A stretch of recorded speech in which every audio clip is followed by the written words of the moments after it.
Welcome back to episode 14 of Money Equals M Squared, brought to you by Lagus, Lucas, and Torello Wealth Management. My name is Mike Torello, and I'm here with my co-host Mike Lucas, as today we go over our topic, generational wealth.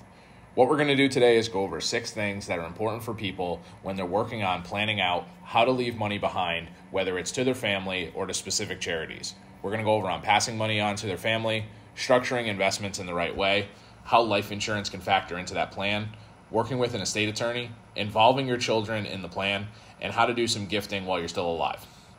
Yeah, I mean, I think this is one of the topics that a lot of people try to avoid, almost like the plague, because obviously, this is when you're not here anymore, and it can be a little bit of a challenging topic to talk about, but I think it's important to plan for. So let's first dive right into it. Let's talk about passing money on to family. So one of the reasons why this is important is because obviously there's a specific way that you want to do it. If it's planned structurally, it can make the inheritance or the people that get that money a lot easier. If it's not done properly, it can make it extremely difficult to kind of go to pass on to that next generation.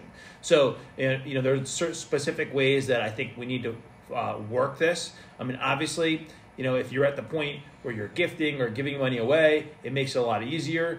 There are certain things that you could do in regards to specific accounts that you can register a proper way to make them pass along easier.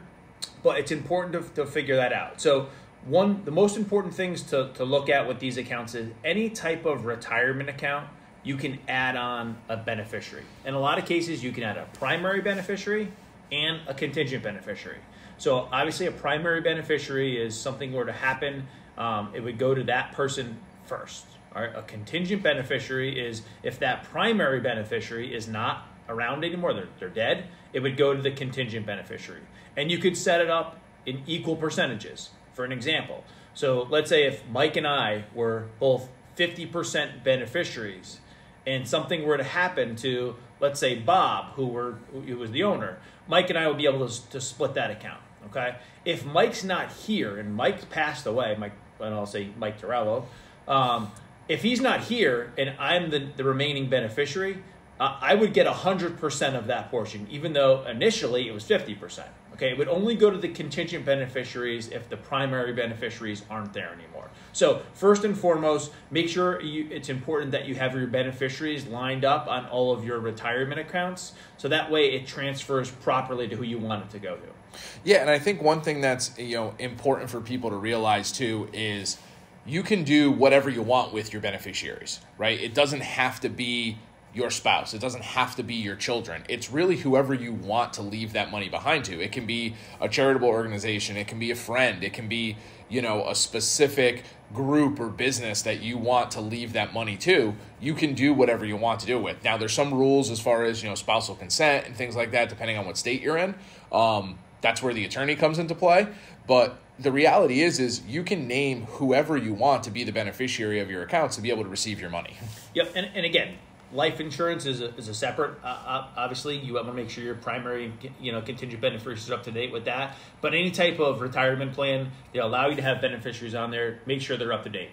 So one of the things, and Mike will jump into this for a little bit, is a lot of people have non-retirement assets or assets that aren't in retirement plans. And sometimes nowadays it makes it a little bit more challenging to pass those assets along. So one of the things that you can do is you can add what's called a TOD, or transfer on death, to this registration, and it will automatically go to that person or persons who you name to once you're passing. Obviously you have to go through the process, but it'll automatically go to that person instead of then going into your estate or things along those lines. Right. The TOD beneficiary or TOD registration works very similar to having beneficiaries on the account. So that way, again, you're naming exactly who's going to receive the money, and that's taken care of while you're alive. Yeah. Taking one step back in front of the, naming the beneficiaries and everything like that, one of the bigger things that, we like to encourage people talking about is this actually part of your plan, right? Do you actually want to pass money on, and who do you want to pass it on to? I think, naming the beneficiaries and setting everything up and structuring it's important, but it's also how important is it and how much money do you want to pass along? With that strategy, I mean, if you take a look at some, very famous people, famous examples, in our country. You've seen, back in the day, you saw like the Rockefellers passed all their money down onto their family and created that family generational wealth. More modern today, you see Bill Gates and his family, a lot of his money is going to charity. He's passing very little onto his children to create still generational wealth, but he wants to be able to give back to his community. So I think just knowing what you want to do and setting up that plan then helps us kind of coach you, how should we structure and what account should be used for who. Yeah, you got to have a vision of really where you want it to be. And it can change. It's important to update that on a regular basis. And obviously, things change. People go through experiences. There might be a charity that really touches you, and these type of things can change over time. But I think it's important to, make sure that you're then portraying where you want that money to go to us so we can help you best structure the way that you can pass along that wealth. Absolutely. So you mentioned, the word structure. So structuring investments for people that money that's going to be inherited is something that we focus on in a lot, because the biggest thing is we want the accounts set up so that the risk tolerance and the investments are set up for who's actually going to use the money, not who currently owns the money. So what we mean by that is if you're a grandparent leaving money onto your grandchildren, and your grandchildren are, toddlers or pre-college age, and you want that money to be around for them until they retire, right? You're trying to create that generational legacy. There's no reason that we have to invest it based on your time horizon and your risk tolerance. That's a conversation that we want to have to say, how do you want this invested for your grandchildren? How much risk do you want to take for that account, as opposed to as if you were going to spend the money yourself? Absolutely. And thinking about it a little bit further, we're talking about leaving money besides in retirement money. It's easy to pass along retirement money from one spouse to another spouse. So husband and wife, it's easy. God forbid one of them pass away, it automatically goes to the other one, and they take that account on as it was theirs. But where it becomes a little bit challenging is if it's a non-spouse beneficiary, and some of these rules have changed over time. If you heard of inherited IRA accounts or beneficiary retirement accounts, the new rules in place, the person that takes over that non-spousal account has 10 years to use that money completely. So in an example where someone may have a substantial amount of money in an IRA, the reason why these rules have changed is because if they had to take it out in 1 year, they obviously would get impacted by taxes. So they allow you 10 years. It doesn't have to be taken out every single year, but it has to be depleted within that 10 years out of that retirement account. It doesn't necessarily have to go into, and it can be used as however you want. It's just that's when the taxes are due. At the end of those 10 years, you want to make sure that account is depleted, because then you'll get into penalties. Yeah, and I think again, one of the keys there is really talking to us, working with your estate attorney to say, this is how much money I want to leave to each person in your life or each organization in your life, and then getting the advice on which account should we leave for each person. Because obviously the retirement accounts, the easiest thing to do is leave those to your spouse if you have a spouse, because of the transferability. But if you don't have a spouse or you have to go other ways, it's bring in those other professionals, get the advice to be able to say, what's the easiest way to transfer these accounts? Because the last thing we want, something that we see a lot of, is headaches when someone passes away because stuff just isn't set up to be able to be transferred very easily. Yep. I mean, back in the day, and again, depending on what heritage you come from, we've a lot of older Italian clients. Back in the day, it was frowned upon to keep all of your assets in one place. So they would squirrel assets all over the place, which is literally a nightmare when you're transferring non-spousal accounts to it, because you're on the phone with some of these companies for hours on end. So, again, it's important to be diversified. People back in the day thought diversification was just spreading your money amongst all these different companies. That's not the case. You could be very diversified with one institution across different layers of investments, like large cap, small cap, international. That's what I mean by diversification, and not having your eggs in one basket. It's not having your assets all over the place. It just makes it more challenging, for them, the heirs, to take on those assets. Yeah, absolutely. Kind of moving along here, let's talk a little bit about life insurance. Life insurance is just a great way to pass along money from one generation to another.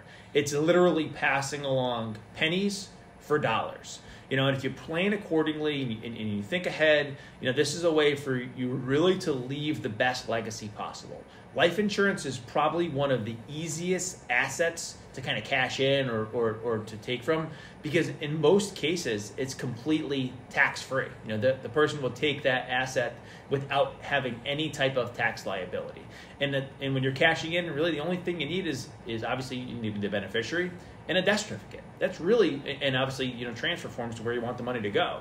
It's really easy to kind of take on, those assets at that point in time. So life insurance, if you're looking to kind of gift and leave people a legacy, is probably the best way to leave a legacy. Right. Like you said, life insurance death benefits are 100% tax-free to the beneficiary, which is huge for leveraging the money as compared to if the money was coming out of an IRA or some type of retirement account where it becomes taxable.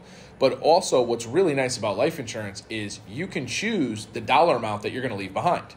When you're structuring those policies, you can purchase any death benefit that you want in a specific dollar amount. Whenever you're leaving behind an investment, the inheritor is inheriting how much is there, right? It's going to depend on some level of market performance, interest rates, if the money was drawn down and everything like that.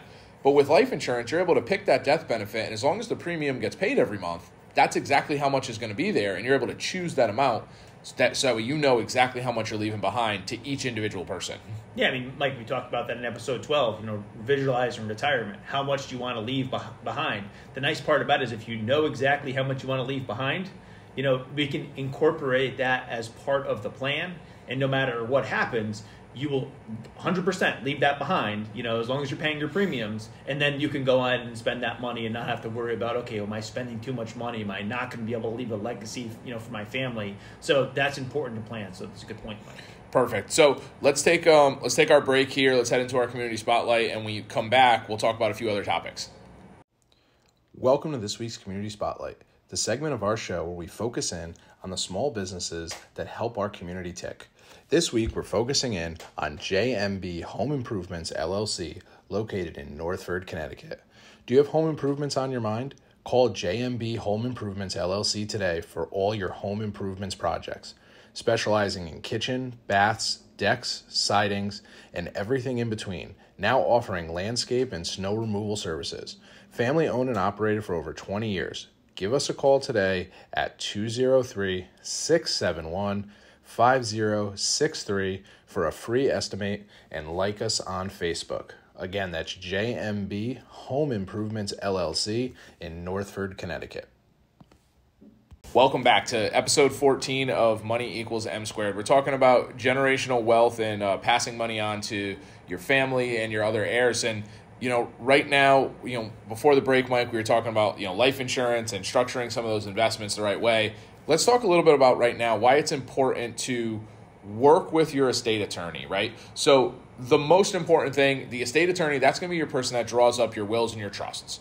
So your will is basically your last statement of exactly what you want to happen with all of your assets. Your trust is going to be how you register those assets to kind of keep some control over those assets, even though you may not be able to have your hand on them anymore.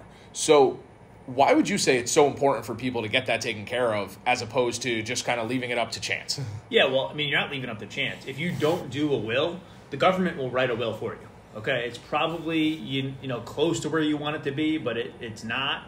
And obviously, it's going to take a lot longer. So I think it's important for you to plan ahead to make sure you have, at the very least, a will covered to be able to put those assets on, to where you exactly want it to go.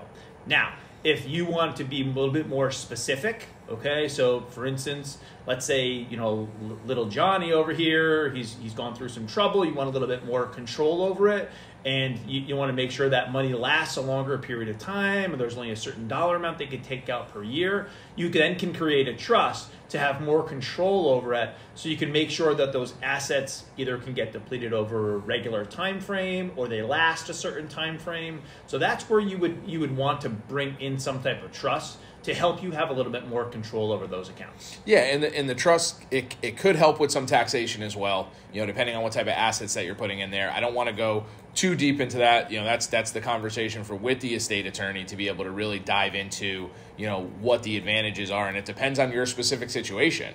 But the key, like you said, is like if you want a little bit more control, trust is going to make a lot of sense to put those assets in trust.